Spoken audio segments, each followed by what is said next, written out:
Hello दोस्तों, स्वागत है सभी का आपके अपने चैनल बेसिक नॉलेज में। दोस्तों आज के इस वीडियो में लोग देखने वाले हैं आप लोगों को झारखंड बोर्ड का क्लास 10 का जो हिंदी का मॉडल पर जा रहा है उसमें सेट 2 का डिटेल सॉल्यूशन विद एक्सप्लेनेशन। तो चलिए वीडियो को शानदार तक शुरुआत करते हैं। उससे पहले चैनल पर जितने सारे विद्यार्थी पहली बार आए हैं सब्सक्राइब जरूर कर लीजिए हर एक मॉडल पेपर का सॉल्यूशन पाने के लिए। दोस्तों आप लोग एग्जाम के लिए मॉडल पेपर काफी ज्यादा महत्वपूर्ण है क्योंकि समय कम बचा हुआ और झारखंड बोर्ड ने खुद कहा है कि आप लोग मॉडल पेपर से अभ्यास कराने के लिए। तो याद रखिए एक भी क्वेश्चन न छूटने पाए आप लोग मॉडल पेपर से, ठीक है। और सारा सॉल्यूशन आप लोग इस चैनल पर मिल जाएगा। सब्सक्राइब कर लीजिए और बेल आइकन को जरूर प्रेस कर लीजिए।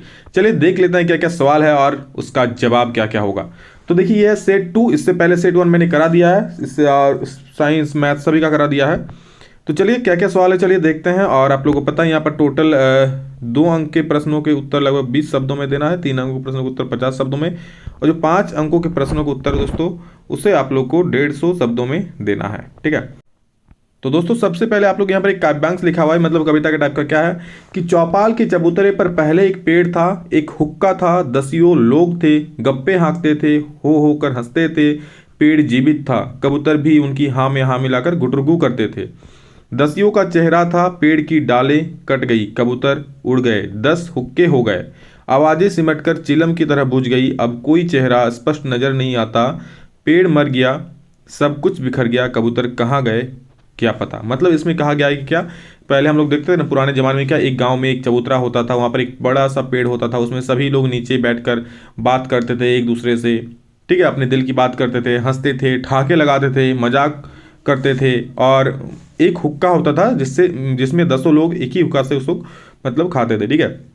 लेकिन फिर क्या दोस्तों, धीरे पेड़ कट गया। पेड़ कट गया मतलब अभी का जमाने में दोस्तों बात कर देख सकते हो कि इस तरह का अब माहौल नहीं बनता है, ठीक है। मतलब यही है किस तरह का माहौल नहीं, सब अपने अपने घर में बैठे हुए हैं, सब अपने अपने घर में अपने से में मस्त है।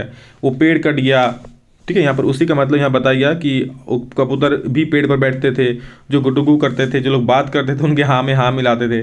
मतलब वही चीज़ में लिखा गया है कि पहले का ज़माना कैसा था और अब का ज़माना दोस्तों कैसा था, कैसा हो गया है, उसी के बारे में यहाँ पर कहा गया है, ठीक है, कविता में। तो चलिए इसमें कुछ सवाल हो देख लेते हैं। चौपाल का जीवन किस प्रकार का हुआ करता था। तो चौपाल पर बहुत ही अच्छा माहौल हुआ करता था, सभी लोग एक साथ बैठकर गप्पे हाँकते थे तथा हंसी मजाक करते थे। वहां पर बैठकर लोग एक दूसरे की दुख दर्द बांटा करते थे, ठीक है। चौपाल मतलब क्या, जहां पर वही पेड़ था, पेड़ के नीचे से लोग बैठते थे और एक दूसरे का दुख दर्द बांटा करते थे, हंसी मजाक करते थे, गप्पा हाँकता था, ठीक है। पेड़ कटने का क्या दुष्परिणाम हुआ। पेड़ अगर कट गए तो उसके दुष्परिणाम क्या हुआ। पेड़ कटने से लोग अब वहां पर बैठ नहीं पाते थे, एक दूसरे से बात करके हंसी मजाक नहीं कर पाते थे, उनके मन की बात उनके मन में ही दब कर रह गई थी, सब कुछ बिखर गया था, कबूतर भी कहीं उड़ गए थे। मतलब जब पेड़ कट गया दोस्तों, यहाँ जो इस कविता में लिखा हुआ है कि पेड़ जब कट गया तो सब लोग क्या अब घर में रहने लगे, 10 हुक्का हो गया, 10 लोग अलग अलग रहने लगे, एक दूसरे से बात नहीं कर पाए। तो इस प्रकार दोस्तों उसके जो मन में बातें थी किसी से कह भी नहीं पाते थे, तो मन की बातें मन में ही दब कर रह गई। अगला सवाल है उपयुक्त काव्यांश का शीर्षक लिखे। दोस्तों शीर्षक इसका जो मुझे सबसे अच्छा लगा हुआ है चौपाल का वो पेड़, ठीक है। पेड़ के आसपास ही सारी कविता लिखी गई है, तो चौपाल का वो पेड़ सबसे अच्छा मुझे शीर्षक लगा इसका। नेक्स्ट दोस्तों खंड ख है जो कि व्याकरण से है। पहला सवाल है विस्मयादि बोधक अव्यय की परिभाषा उदाहरण सहित लिखे। तो विस्मयादि बोधक अव्यय क्या है, ऐसे शब्द जो यहाँ पर देखिए वाक्य में, ठीक है, यहाँ पर वाक्य हो जाएगा, ऐसे शब्द जो वाक्य में आश्चर्य, हर्ष, घृणा, शोक आदि का भाव व्यक्त करने के लिए प्रयोग होता है, उसे विस्मयादि बोधक अव्यय कहते हैं। मतलब क्या, जो ऐसा मतलब ऐसे शब्द जो वाक्य में उसका क्या बोलते हैं, उसका भाव को ही व्यक्त कर देता है, कभी खुशी वाला भाव बनाता है, कभी दुख वाला बनाता है, कभी आश्चर्यचकित वाला बनाता है। उसी प्रकार जैसे शाबाश, काश, हाय, ओह आदि ये सब विस्मयादि बोधक के उदाहरण है। इसी के और में दोस्तों एक क्वेश्चन था, मतलब या तो आप लोग ये वाला क्वेश्चन करते या फिर ये वाला। तो इसमें ये वाला मैं कहूँगा ज़्यादा बेटर होगा, इसको अगर आप नहीं भी करोगे तो चलेगा। ये जो फिल इन द ब्लैंक्स रहेगा मैक्सिमम वही भरने आ रहा है, इससे पहले वाला सेट में वही था।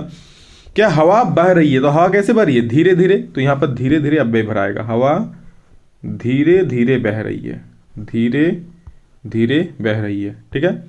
नेक्स्ट है अच्छे चरित्र डैश निरर्थक है। तो अच्छे चरित्र के बिना, यहाँ पर अच्छे चरित्र क्या लिखिएगा, अच्छे चरित्र के बिना, ठीक है, जीवन निरर्थक है। नेक्स्ट है द्विगु समास की परिभाषा उदाहरण सहित लिखिए। द्विगु समास किसे कहते हैं उसका उदाहरण लिखना है। तो ऐसा, अरे यार ऐसा समास जिसके प्रथम पद संख्यावाचक शब्द हो एवं द्वितीय पद संज्ञा शब्द हो, तथा समस्त पद समूह का बोध करवाए तो उसे द्विगु समास कहते हैं। मतलब क्या, ऐसा समास जिसका प्रथम जो शब्द होगा स्टार्टिंग वो संख्या मतलब कोई संख्या को दर्शाएगा। ठीक है, अभी मैं बता रहा हूं आप लोग को एग्जाम्पल देके। एवं जो दूसरा पद होगा वो क्या, संज्ञा होगा। इस प्रकार का जो पद होगा वो एक पूरा समूह को दर्शाएगा। ठीक है, तो उसे हम लोग द्विगु समास कहते हैं। कैसे, देखिए जैसे यहाँ पर त्रिभुज, पहला क्या है, संख्या है, त्रि मतलब तीन, और भुज मतलब एक समूह हो गया पूरा त्रिभुज, भुजाओं का समूह त्रिभुज। शतक, पहला क्या है 100, ठीक है 100, और 100 तक ये पूरा एक समूह बन रहा है, शतक हो गया। उसी प्रकार दशक है, दो रहा है मतलब दो पहला वाला संख्या हो गया, उसका बाद राही, रहा हो गया रहा, तो दो रहा आदि, ये सारा दोस्तों द्विगु समास के उदाहरण है। नेक्स्ट क्वेश्चन है, दाल रोटी का समास विग्रह, मतलब उसी के और में और एक सवाल था, दाल रोटी का समास विग्रह करे और समास का नाम लिखे। तो दाल रोटी का समास विग्रह कैसे हो जाएगा, दाल रोटी का समास विग्रह होगा दाल और रोटी, इसका समास विग्रह करेंगे तो क्या हो जाएगा, दाल और रोटी। और दाल रोटी द्वंद्व समास है। कौन सा समास है, द्वंद्व समास है। ओके, द्वंद्व समास। नेक्स्ट क्वेश्चन खंड ग है, जो कि पाठ्य पुस्तक से आप लोग लिया गया है, जो आप लोग किताब में क्वेश्चन आंसर है उसको देख। तो सबसे पहला सवाल 6 नंबर क्या देख लीजिए, कवि ने कठिन यथार्थ के पूजन की बात क्यों कही है। तो कवि ने कठिन यथार्थ के पूजन की बात इसलिए कही है क्योंकि यही सत्य है। भूली बिसरी यादें या भविष्य के सपने मनुष्य को दुखी ही करते हैं, किसी मंजिल तक नहीं ले जाते। मतलब इसमें यही कहा गया है कि बीती हुई चीजों को याद नहीं करना चाहिए, उससे दुखी होता है बल्कि सुख नहीं मिलता है। मनुष्य को आखिर में वास्तविक सच का सामना करना ही पड़ता है, इसलिए उसे पूजन यानी ग्रहण करना चाहिए। मतलब मनुष्य के आखिर में जो वर्तमान स्थिति में आप है उसको तो एक्सेप्ट करना ही पड़ेगा। आप अपने भविष्य को सोचकर या फिर अपने जो पास्ट में भूत में जो बीत गया उसको सोचकर अपने वर्तमान की खुशी को मत गवाइए। ठीक है, वर्तमान जो है वही सच है, वर्तमान जो होगा वही हमेशा सच होगा, यही चीज में कहा गया है। और में और एक सवाल था कि भाव स्पष्ट करना था, प्रभुता का शरण बिंब केवल मृत तृष्णा है, हर चंद्रिका में छिपी एक रात तृष्णा है, सॉरी कृष्णा है। तो इसका अर्थ क्या है कि कवि ने माना है कि धन दौलत और सुखों की प्राप्ति हर मनुष्य अपने जीवन में करना चाहता है, पर सबके लिए ऐसा हो पाना संभव नहीं होता। मतलब कवि क्या मान रहे हैं कि हाँ, धन दौलत और सुखों की प्राप्ति मनुष्य के जीवन में करना है, लेकिन हर एक के जीवन में दोस्तों ऐसा संभव नहीं हो पाता। हुआ तो उसके मृत तृष्णा के समान ही सिद्ध होकर जाता है। उसे केवल सुखों के प्राप्त हो जाने का झूठा आभास मात्र होता है, वह उसे प्राप्त कर नहीं पाता, जिस कारण उसका हृदय पीड़ा से भर जाता है। हर चांदनी रात के पीछे जिस तरह अवस्था की अंधेरी रात छिपी रहती है, उसी प्रकार हर सुख के बाद दुख का भाव भी निश्चित रूप से छिपा ही रहता है। ठीक है, यही चीज में लिखा गया है। अगला सवाल है, कन्यादान कविता के आधार पर बताइए कि माँ ने ऐसा क्यों कहा कि लड़की होना पर लड़की जैसे दिखाई मत देना। दोस्तों अगर आप लोग कन्यादान कविता पढ़े होंगे तो उसमें ऐसा बात कही गई थी कि माँ को अपने जीवन का अनुभव था, माँ को अपने जीवन का क्या अनुभव था, अपने अनुभव के अनुसार माँ अपनी बेटी को विवाहित जीवन में आने वाली कठिनाइयों के प्रति सचेत कर रही थी। लड़की होना पर लड़की जैसा दिखाई मत देना, यह माँ ने इसलिए कहा जिससे उसकी बेटी विपरीत परिस्थितियों का सामना कर सके और अत्याचार का शिकार न हो। मतलब क्या, लड़की होना पर लड़की जैसा दिखाई मत देना, यानी कि कमजोर मत होना, बिल्कुल सशक्त होना। अगर तुम पर कोई बुरा चीज हो रहा है, तुम पर अत्याचार हो तो उसका विरोध करना। ठीक है, इसलिए कहा गया था कि लड़की होना पर लड़की जैसा दिखाई मत देना। अगला सवाल है, पाठ में आए उन प्रसंगों का उल्लेख करें जिनके फादर बुल्के का हिंदी प्रेम प्रकट होता है। तो हिंदी प्रेम किससे प्रकट होता है, फादर बुल्के का। फादर बुल्के ने पहला अंग्रेजी हिंदी शब्दकोश तैयार किया था। ठीक है, सब फादर बुल्के ने क्या किया था, पहला अंग्रेजी हिंदी शब्दकोश तैयार किया था। वे हिंदी को राष्ट्रभाषा बनाना चाहते थे। यहाँ के लोगों की हिंदी के प्रति उदासीनता देखकर वे क्रोधित हो जाते थे।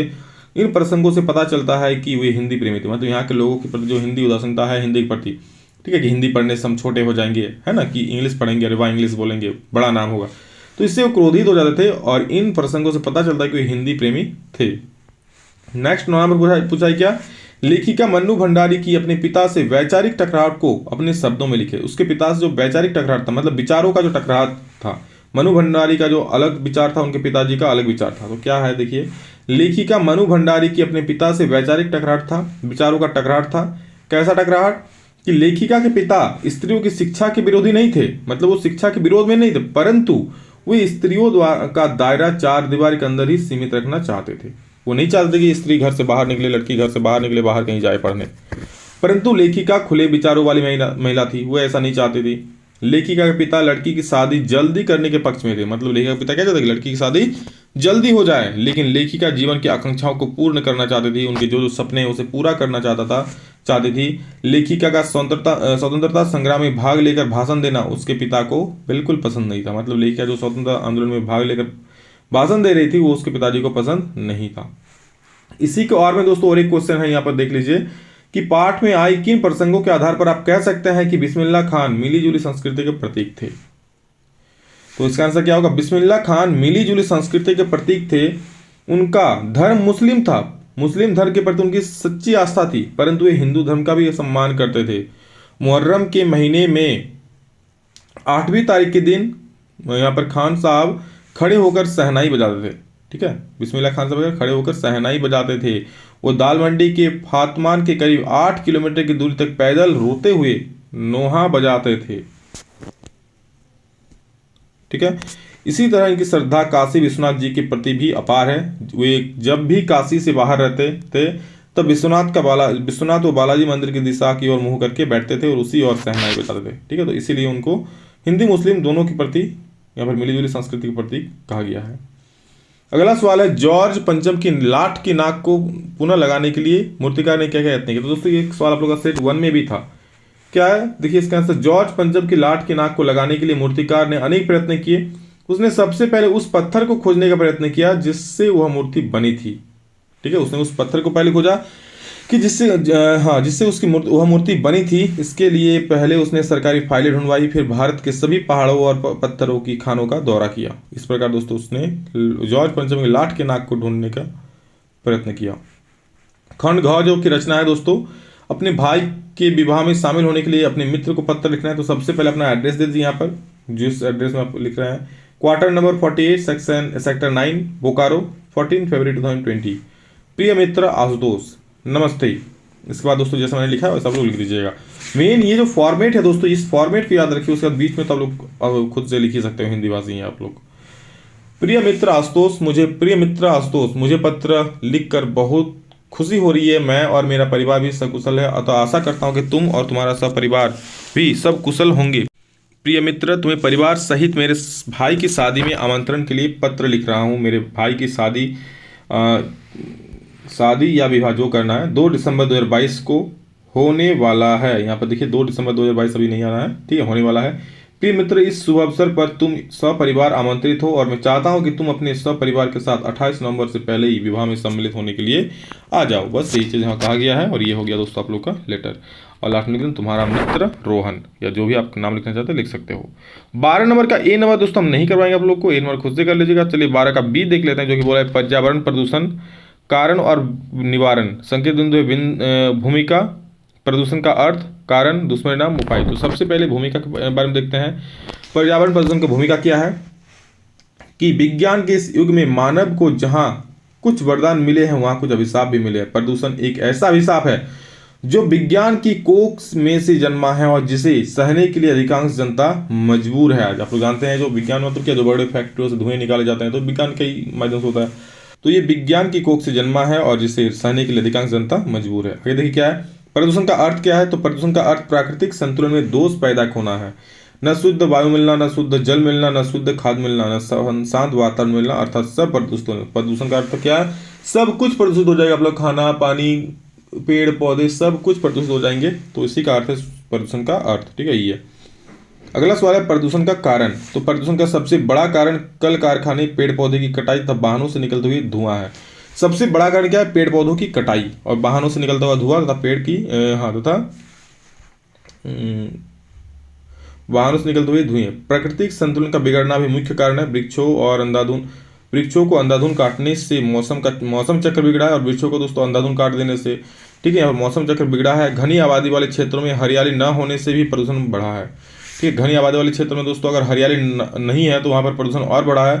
और प्रदूषण से बचने के लिए जो उपाय है दोस्तों, बचने के लिए चाहिए कि अधिक से अधिक पेड़ लगाए जाएं, हरियाली की मात्रा अधिक हो, सड़कों के किनारे घने वृक्ष हो, आबादी क्षेत्र खुले हो, हवादार और हरियाली से ओतप्रोत हो। कारखानों को और आबादी से दूर रखना चाहिए और उनसे निकले प्रदूषित मल को नष्ट करने के उपाय में सोचना चाहिए। ठीक है, कारखाने से जो आप लोग का दूषित जल निकल जाता है उसे नष्ट करने के उपाय सोचना चाहिए।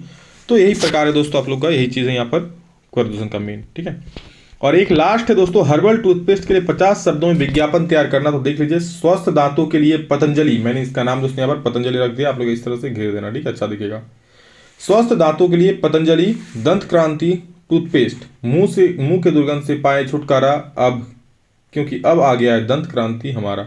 क्या दोस्तों, दंत क्रांति टूथपेस्ट का नाम है, मुंह के दुर्गंध से पाए छुटकारा क्योंकि अब आ गया है दंत क्रांति टूथपेस्ट हमारा, सिर्फ 10 रुपए में, समझ रहे हो। दांतों को कीटाणुओं से लड़ने में दे ताकत, पायरिया, मसूड़ों में सूजन आदि से दूर करने में लाभदायक। तो ये था दोस्तों आप लोग का हिंदी का सेट 2 का टोटल डिटेल सॉल्यूशन। इसके बाद इंग्लिश का भी ला देंगे, तो चैनल को सब्सक्राइब जरूर कर लीजिए हर एक वीडियो पाने के लिए और एग्जाम तक बहुत ही बढ़िया तरीके से तैयारी करने के लिए। चलो दोस्तों, love you all, thank you, love you, next जल्द आप लोग से मिलते हैं, तब तक के लिए जय हिंद, वंदे मातरम।